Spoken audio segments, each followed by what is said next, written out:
We're here at the Museum of Nature and I'm building kayaks. We're constructing 3 different kayaks today. We've been doing this for the last week, and we'll take these kayaks, take them apart, bring them up to the Arctic with students on ice, and there we'll get youth to rebuild the kayaks, put skins on them, and then actually paddle them in the Northwest Passage.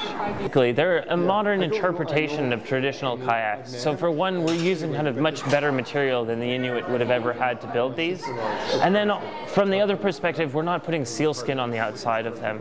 We're using a modern equivalent, which is nylon sealed with polyurethane. Just a lot easier to work with.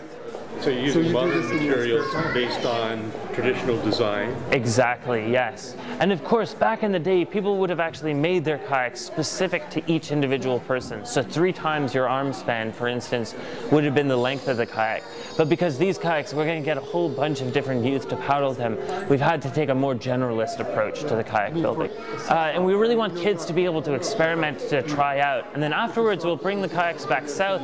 And the idea really is to build an armada of kayaks. Every year we would like to come back to the Museum of Nature and construct another 2 or 3, bring students down from the north and paddle them at the Museum of Kayak and Canoe out in Peterborough. And so kind of a variety of different projects with the kayaks afterwards. But we don't want this to be a one-shot deal. We want to keep using the kayaks, keep having students paddle them. The entire kayak is held together with a variety of different lashings. We don't use any glue to build the kayak. The whole concept is that it's to remain as flexible as possible.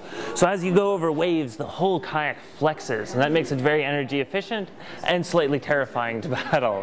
And originally that would have been done with sinew, caribou sinew, and today we've kind of got a modern equivalent. It doesn't smell quite as bad, it's really strong material, so everything's held together. The wooden frame means that this kayak is actually really light. At the moment, this is about 35 pounds. Yeah, you can lift it really easily with a single hand. It's holds together really well.